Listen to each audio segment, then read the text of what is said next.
Please sign the divorce papers as your husband requested. Now I can marry this beautiful lady. The laughter was still warm in the room when she walked in.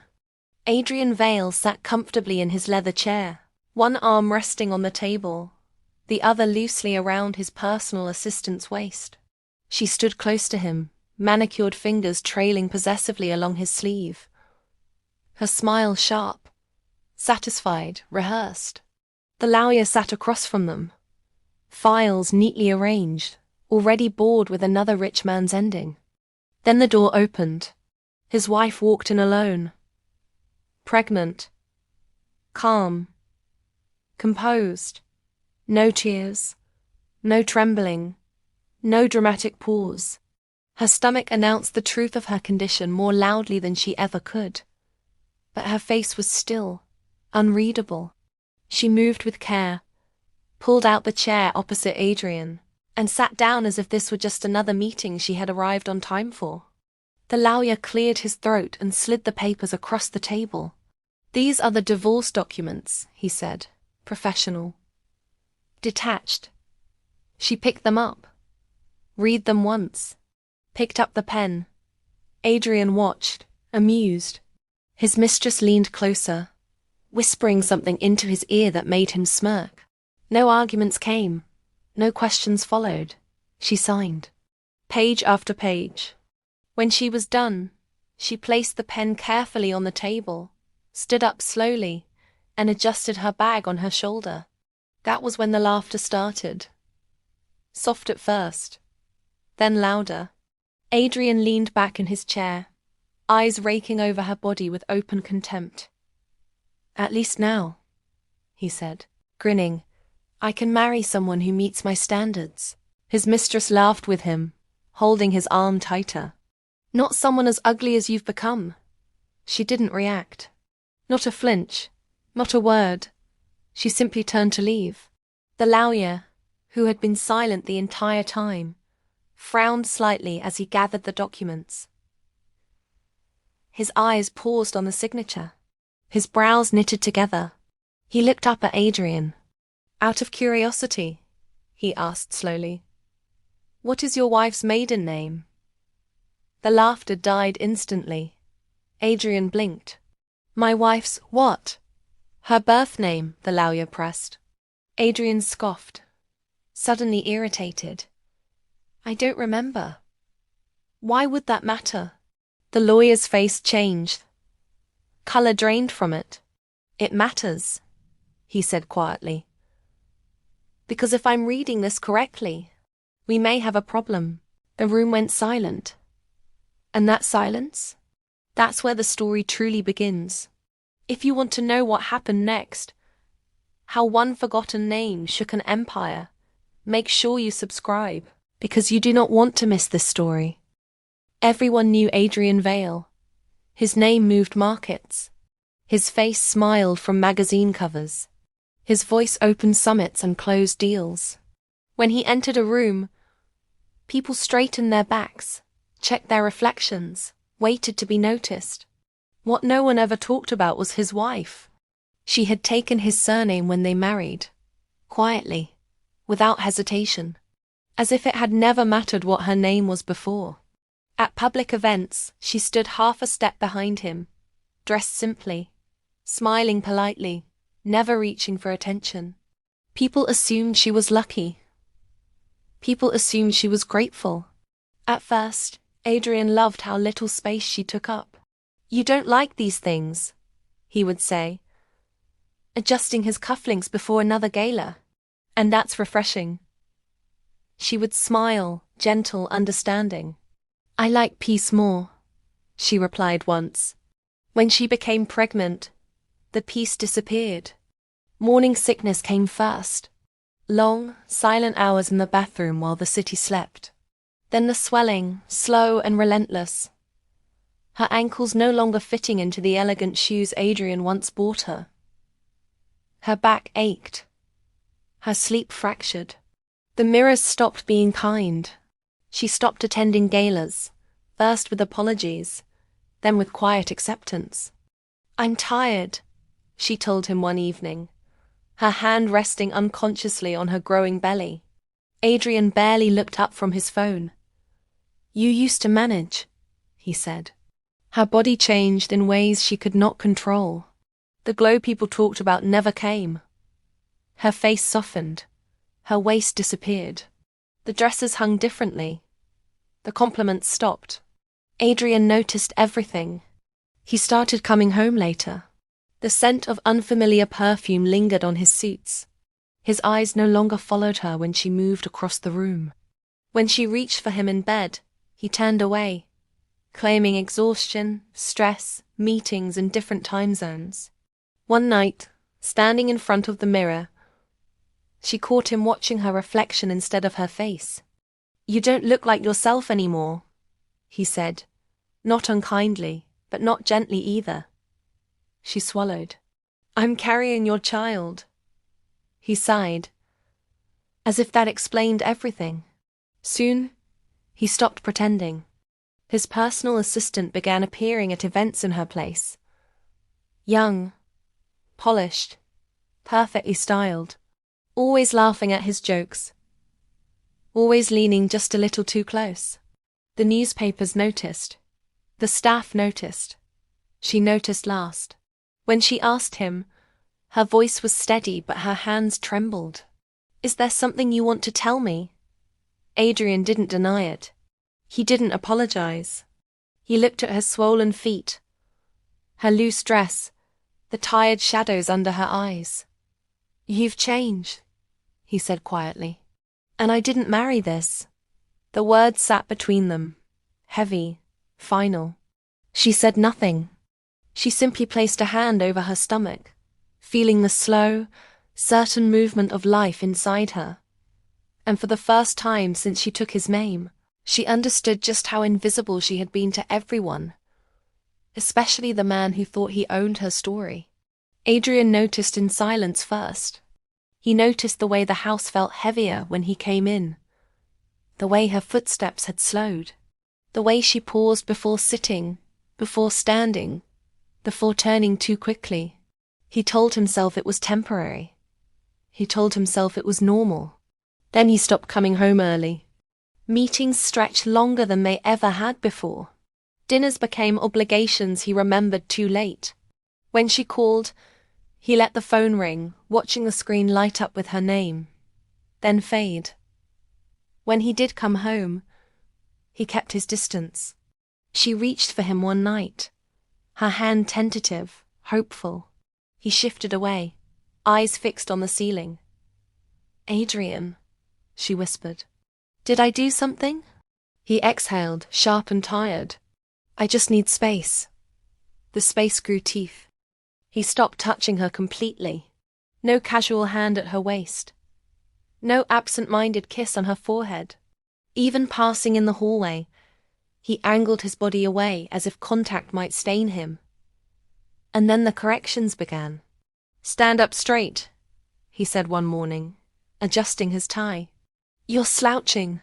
She straightened immediately. "I'm tired," she murmured. "Still," he replied. "Posture matters." At breakfast he eyed her dress, loose and soft. "That color washes you out," he said. "You should try something more structured." At the mirror, his gaze lingered on her face.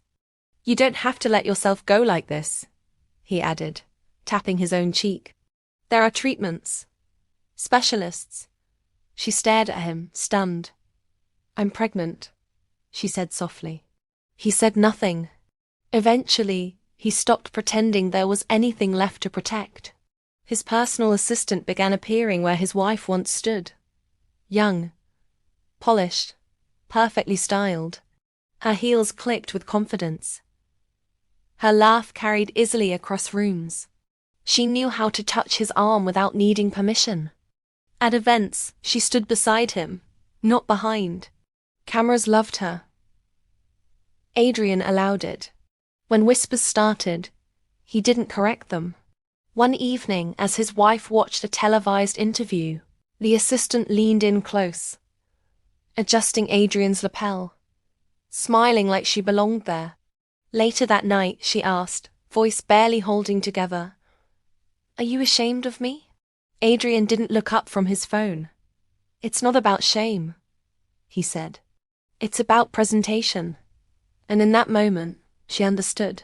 She wasn't a wife anymore. She was a flaw he no longer cared to hide. She confronted him on a quiet afternoon, when the penthouse was too clean and too silent, when even the city outside seemed to be holding its breath. She was tired, bone-deep tired. Her feet were swollen. Her back burned. One hand rested on the curve of her stomach, as if it was the only thing keeping her upright. Adrian stood by the window, jacket still on, phone in hand. We need to talk, she said. He turned slowly, already irritated. Make it quick, she swallowed, gathering what little strength she had left. I know about her. He didn't pretend not to understand. He didn't even look surprised. And, he asked. Her voice cracked, just slightly. I'm your wife. His eyes moved over her, not with anger, not with guilt, but with assessment. From her swollen ankles to the loose fabric of her dress, to the tired softness in her face. You've let yourself go, he said calmly. I didn't marry this. The words landed softly. That was what made them cruel. She waited for something else. An apology. An explanation. Even anger. Nothing came. Instead, he reached for a folder on the table and slid it toward her. There's a settlement, he continued, as if discussing a business exit. It's fair. More than fair. You'll be comfortable. She stared at the folder, then up at him. And the baby? He hesitated for the first time. I'll provide, he said. But this isn't working anymore. He gestured around the penthouse. I think it's best if you leave. She nodded once. That was all. No shouting, no pleading, no tears. She walked into the bedroom and packed slowly. Each dress folded with care. Each pair of shoes placed neatly. She paused once, holding a photo from earlier years, then set it back on the table face down. By evening she was gone. No farewell message. No forwarding address. No explanation. The elevator doors closed behind her without ceremony. Adrian watched the city lights that night, a glass of wine in his hand, the penthouse finally quiet again. He exhaled, satisfied. In his mind, the problem had been solved. Adrian Vale assumed he had won. The divorce moved faster than anyone expected. Too fast. Adrian's lawyers prepared for resistance, for tears, for demands, for the usual drama that followed women who realized too late what they were losing. They booked long meetings, drafted counteroffers, polished reassurances. None of it was needed. She arrived at the law office alone, dressed simply. Her pregnancy visible now, undeniable. She greeted everyone politely, then sat down without ceremony. The lead lawyer smiled professionally. We'll go through the documents one by one, he said. You're entitled to... No, she interrupted gently. That won't be necessary. The room paused. Adrian glanced at her, confused. You should hear what's being offered. She nodded. I already have. The lawyer cleared his throat. There's alimony provisioned here. Substantial. Long-term. I don't need alimony, she replied. Adrian frowned. You don't have to be proud. She looked at him then, really looked at him, and for a brief moment something unreadable passed through her eyes. I'm not, she said calmly. They moved to assets, properties, investments, accounts that bore Adrian's name in bold, unquestioned print. I'm not contesting any of this, she said before the explanations could begin. The lawyers exchanged looks. You understand what you're giving up? One of them asked. Yes. Adrian leaned back, incredulous. So that's it? You're just walking away? She picked up the pen. I walked away a long time ago. She signed every page without hesitation. No red ink. No revisions. No conditions. Her hand was steady. Her breathing even. The final document slid across the table. Your signature here, the lawyer said softly. She signed, stood up, and gathered her bag. That's all? Adrian asked, almost offended now. She paused at the door. Yes. And then she was gone. No second meeting. No follow-up calls. No emotional breakdown for the tabloids.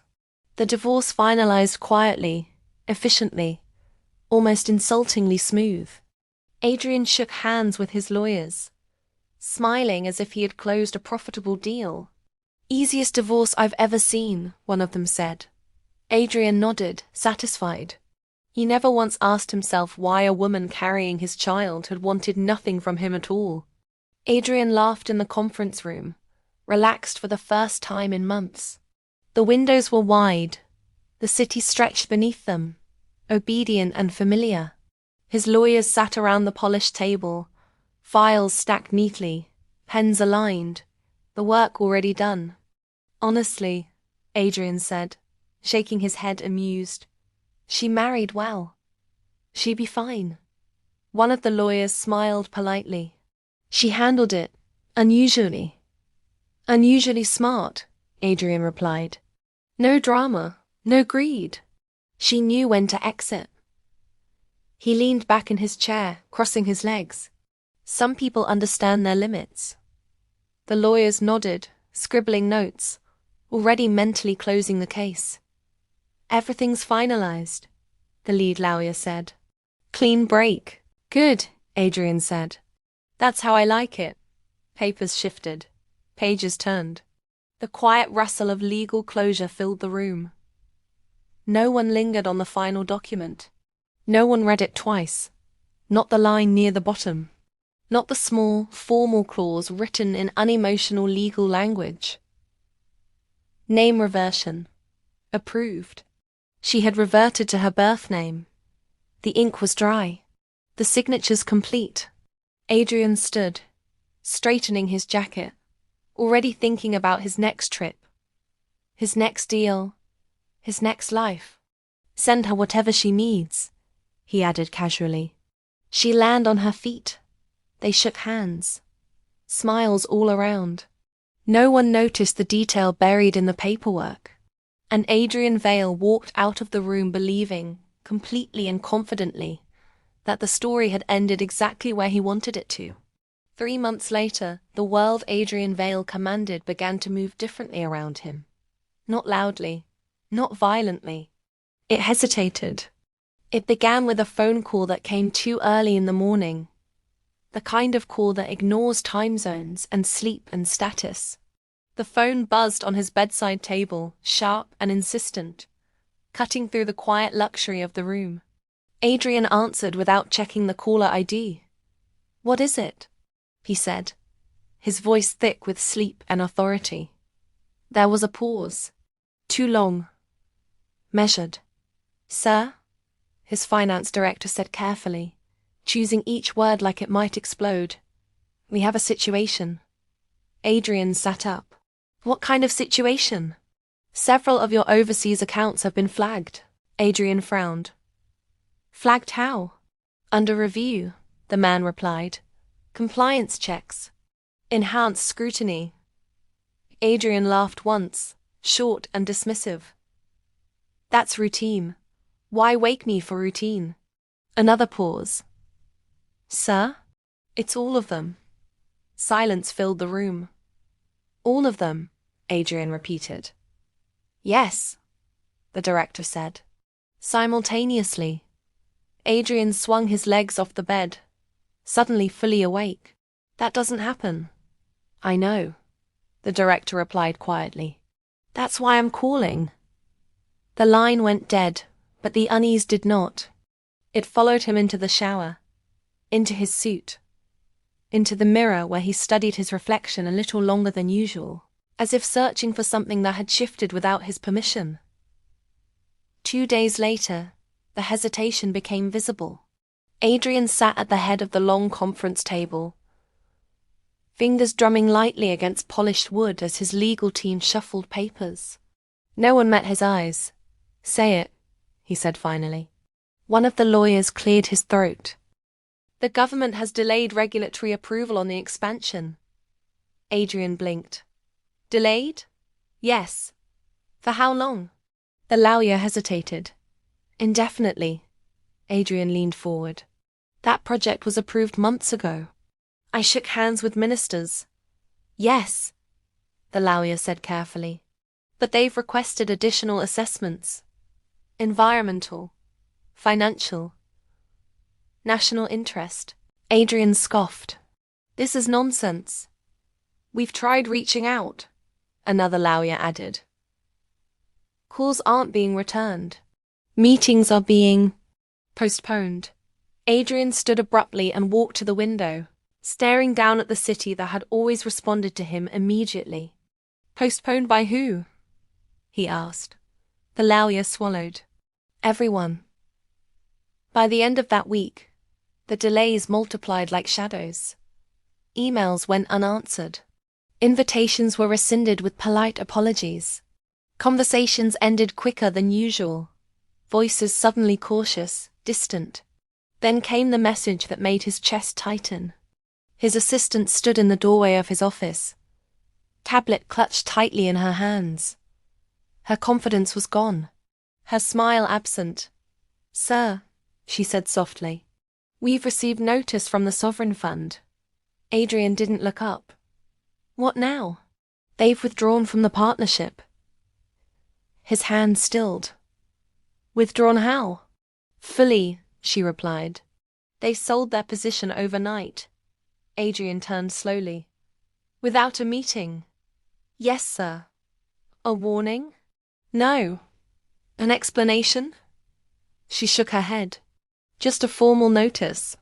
Very polite." Adrian felt the weight of it settle in his chest. This wasn't market panic. This wasn't rumor or coincidence. It was deliberate. Accounts frozen in courtesy. Governments suddenly cautious. Partners vanishing without confrontation. Power wasn't fighting him. Power was stepping away. And for the first time in his life, Adrian Vale understood what it felt like to be left waiting alone, unanswered, and completely unsure who had decided he was no longer worth responding to. The silence came next. Not the respectful kind. The dangerous kind. Adrian sat at his desk, phone in hand, staring at the screen as if willing it to change its mind. He had made the calls himself this time. Not assistants, not intermediaries. Direct lines, private numbers, people who once picked up before the first ring. The phone rang, and rang, then voicemail. He tried another bank. Same result. Another. An automated response this time. Polite, distant, final. "We will get back to you." They didn't. By midday his office felt smaller, the air heavier. Conversations outside his door dropped to whispers. His assistant avoided eye contact. "Call them again," Adrian said sharply. "We have, sir," she replied. "They're unavailable." "Unavailable?" He laughed without humor. Banks don't become unavailable. But they had. By the end of the week, his name no longer opened doors. It hovered in inboxes. It waited on hold. It was acknowledged and then gently set aside. Then the board meeting was called. Urgent. Closed door. Adrian entered the room expecting arguments, reassurance, strategy. What he found instead was fear. His board chairman sat at the head of the table, hands clasped tightly together. His face had lost its color. The other members were quiet, tense, eyes fixed anywhere but Adrian. "This is getting out of hand," Adrian said, breaking the silence. "I want answers." The chairman looked up slowly. "Before we continue," he said, voice low, controlled. There's something we need to clarify. Adrian frowned. Clarify what? The chairman hesitated, then asked the question that cut through the room like a blade. What exactly was your ex-wife's maiden name? The words didn't make sense at first. Adrian blinked. My ex-wife's... What? Her birth name, the chairman said, swallowing. Before she took yours. Adrian let out a short laugh. Why does that matter? No one laughed with him. I don't know, Adrian admitted, irritation creeping into his voice. I mean, I knew it once.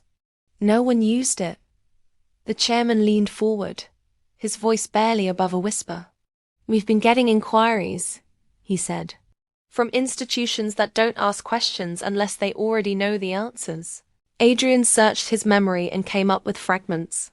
A name said once, long ago. Soft. Easy to forget. Never printed beside his in public. I barely remember it, he said finally.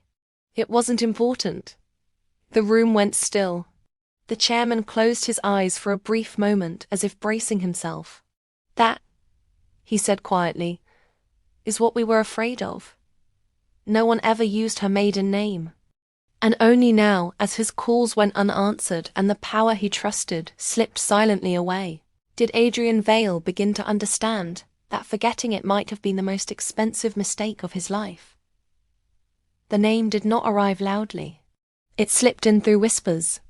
Adrian heard it first in fragments, half sentences that stopped when he entered rooms. Executives leaned closer to one another. Assistants lowered their voices. Meetings ended abruptly with uneasy smiles. Did you see the report? Someone murmured once in the corridor. Which one? Another replied. That one. Connected to that family. The moment Adrian approached, the voices scattered. He told himself it meant nothing. Then the name appeared in documents. Not highlighted, not emphasized, just present. Buried in footnotes. Attached to trusts. Linked quietly to investment vehicles with no marketing, no press releases. No faces attached. Legal language wrapped around it like armor. Adrian flipped through a file during a late-night review, his eyes slowing when they caught on something familiar. That name, he said, tapping the page. Why is that here? The junior analyst shifted uncomfortably. It keeps showing up, sir. Showing up how? In places it shouldn't, the analyst replied. Or rather, in places we didn't realize it already was. Adrian said nothing. A week later, the name crossed into public view. Not gossip columns, not scandal. Headlines. Careful ones. Measured ones. Articles written with restraint, as if the journalists themselves were afraid of saying too much. Sources close to long-standing financial interests confirm.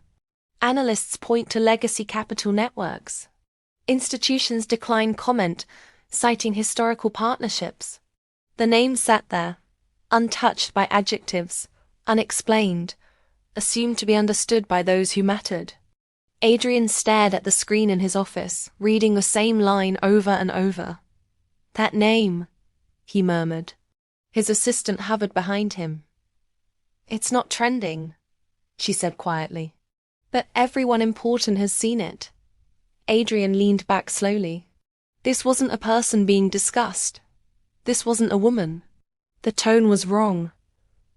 The care was wrong. The silence around it was too deliberate. That name wasn't personal. It was permission. And for the first time, Adrian Vale felt the weight of something older than ambition, quieter than fame, and infinitely less forgiving. The deeper Adrian looked, the heavier the truth became. That name was attached to things that did not advertise themselves. Not startups, not flashy corporations, not billion-dollar valuations chasing attention. It was attached to generational trust structures so old their founding dates predated modern banking itself. Trusts formed when money moved by word and seal, not screens. Trusts that survived wars, regime changes, currency collapses, and still remained untouched. Adrian sat in a dim conference room as a private consultant spoke carefully, respectfully, as if discussing something sacred. "These trusts don't grow fast," the man said. "They endure." "Who controls them?" Adrian asked. The consultant hesitated. "Families," he said. "Not individuals." Files continued to open. Infrastructure funds followed. Not the kind that chased headlines, but the kind that financed ports before cities existed around them. Rail lines that determined borders. Energy grids that governments depended on long before elections came and went.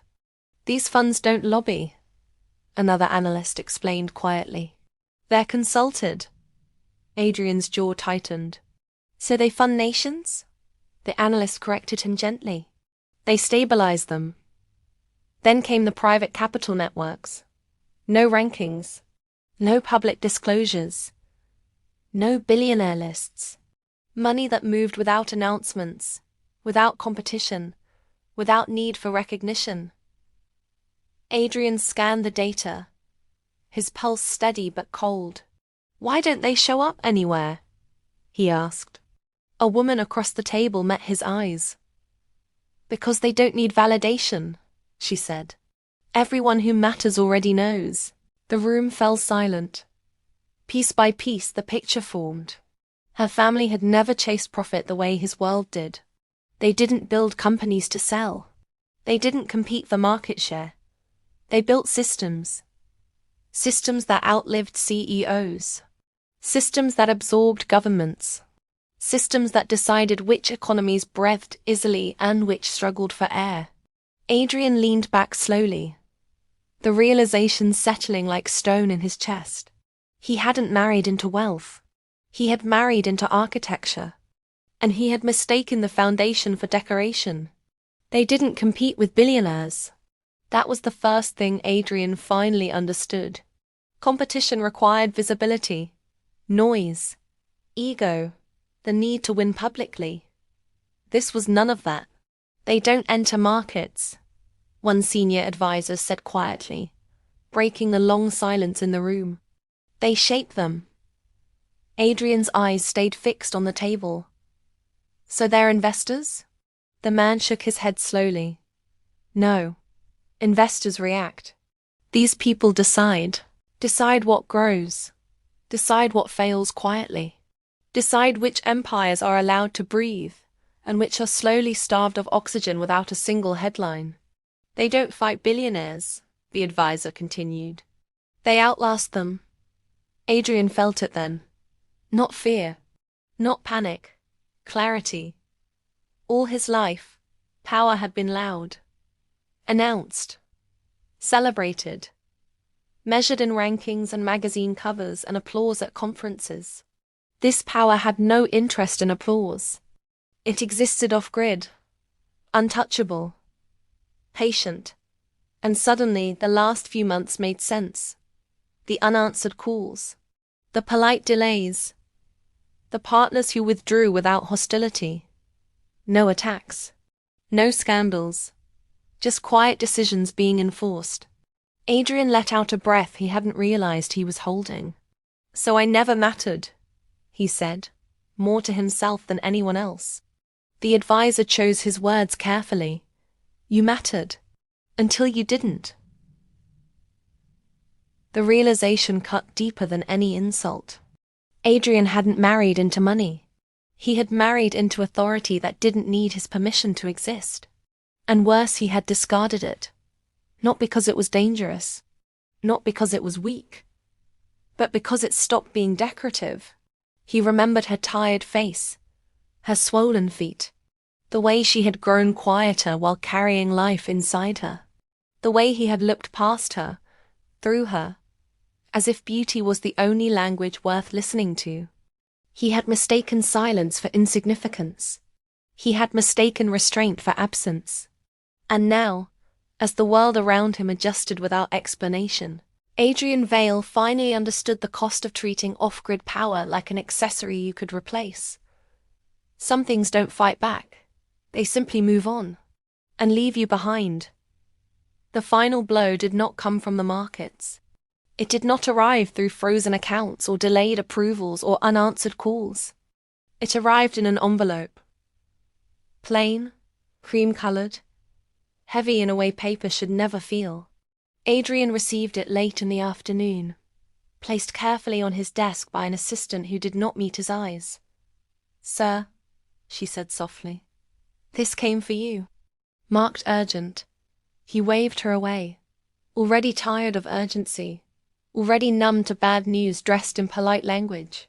When he opened it, there were no threats, no accusations, no anger, just law.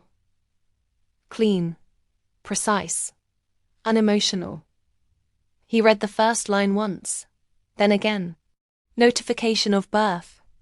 His fingers tightened slightly on the page. A son. Born healthy. Delivered safely. Name recorded. Time noted. Everything documented with calm certainty. Adrian sat back slowly. The room suddenly too quiet. A son. Not a rumor, not a possibility, not leverage. A fact. Attached was a legal notice. Drafted with surgical care. Custodial arrangements outlined. Rights acknowledged. Responsibilities stated without drama or demand. No request for money. No plea for reconciliation. No invitation to meet. Just information. He scanned the page again, his voice barely audible as he read aloud. She has given birth. The words felt unreal in his mouth. For a moment, just a moment, something tried to rise in him. Pride. A memory of the way her hand used to rest protectively over her stomach. Then he reached the final line. The child's name, not his. Her family name. Adrian's breath caught. He stood abruptly.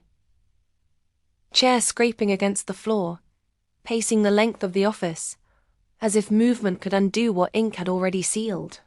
"A son," he whispered, disbelief thick in his voice. "And I'm finding out like this?" There was no answer. There didn't need to be. The notice had said everything that mattered. She had given birth without him. She had claimed the child without asking. She had informed him, not consulted him. Adrian Vale, who once believed power was loud and immediate, stood alone in his office holding proof that life had moved forward quietly, decisively, and without waiting for his permission. The custody filing followed quietly, like a second breath after the first shock. Precise. Polite. Devastating. Adrian read it alone in his office long after sunset, the city lights blinking beneath him, unaware that something final was unfolding far above them. There was no accusation in the language, no bitterness, no emotional appeal dressed up as law, just clarity. He read slowly, line by line. She was not asking for money. He paused, frowned, read it again. No alimony, no child support negotiations, no percentage discussions. She was not asking for protection, no security arrangements, no public statements, no requests for privacy enforcement. This was not a plea. It was a notification. The document continued. The child will carry her family name. Adrian's jaw tightened. Not hyphenated, not shared. The child's assets are already secured. His fingers trembled slightly as he turned the page. Trusts established. Funds allocated. Future provisions outlined with quiet confidence. This was not preparation. This was inheritance. Then came the paragraph that made his chest tighten. Any attempt to use media, influence, or leverage against her or the child will be treated as a hostile financial act. Adrian whispered it aloud, disbelief creeping into his voice. Hostile financial act. There was no threat attached, no raised voice. The sentence did not need one. He understood it perfectly. This was not about courtrooms. This was about consequences. At the bottom of the filing, beneath signatures and seals, was a single attached note. One sentence. No legal language. No explanation. Just truth. You wanted beauty. I wanted legacy. Adrian stared at the words until they blurred. He thought of mirrors, of galas, of the way he had measured worth in reflections and applause. Somewhere far away, a woman he had dismissed had given birth to a son, secured his future, named him into power, and closed the door without slamming it. The cruelty of it wasn't loud. It was clean. And for the first time in his life, Adrian Vale understood what it meant to lose without being fought. The realization came quietly, the way all the worst truths did now. Adrian was reviewing a routine report late one evening, alone in his office, jacket discarded, tie loosened. The room smelled faintly of old coffee and tension. His eyes moved mechanically over charts and subsidiary updates, searching for stability, for something that still obeyed him. Then he froze. "Hold on," he muttered, scrolling back. There it was. A line buried deep in the document. Small, formal, easy to miss. Change in ownership structure. Adrian leaned closer to the screen. The subsidiary one he barely paid attention to anymore had been acquired quietly weeks earlier. No announcement. No press. Just a transfer of control through layered entities. He picked up the phone immediately. "Get me compliance," he said sharply. Minutes later, his chief legal officer stood across from him, tablet in hand. "This fund," Adrian said, tapping the screen. "Who owns it?" The lawyer hesitated. "That's complicated." "Try," Adrian snapped. "It's linked to a legacy trust," the lawyer said carefully. "One we've seen before." Adrian's throat tightened. "Linked to who?" The lawyer looked at him, then away. "Your ex-wife's family name." The room went silent. Adrian laughed once. A hollow sound. "That's not possible." The lawyer didn't respond. Adrian's gaze drifted to the glass wall of his office, to the reflection staring back at him, older, harder, suddenly unsure. Then another thought hit him. Slow. Sharp. "Wait," he said. "The PA." The lawyer frowned. "What about her?" "She moved to that subsidiary," Adrian said slowly. "Right after the divorce." The lawyer's fingers flew over the tablet. "Yes," he said. "She did." Adrian's voice dropped to a whisper. "So she works for them," the lawyer finished quietly. The truth settled with cruel elegance. The woman he ruined his marriage for. The affair he never bothered to hide. The symbol of his vanity and arrogance. She hadn't chosen him. She had been reassigned. Adrian sank into his chair as the final shape of it became clear. His ex-wife had never confronted the affair, never exposed it, never warned him. She had simply absorbed the situation, repositioned the board, and continued forward. Even the betrayal had been accounted for. Adrian Vale stared at the screen, understanding at last that while he thought he was choosing desire over loyalty, someone else had already decided where every piece, including him, would land. And the most devastating part, she hadn't even needed to speak to him to do it. She never confronted him. Not once did she call. Not once did she send a message demanding answers. Not once did she stand before him, voice shaking, asking why. She never exposed the affair. No leaked photos. No interviews. No tears offered to the waiting mouths of the media. The story never broke because there was nothing to break. She never raised her voice. No arguments echoed through the penthouse halls. No public scenes. No private ultimatums. She simply stepped away. In a quiet city far from cameras, she signed papers that carried weight older than outrage.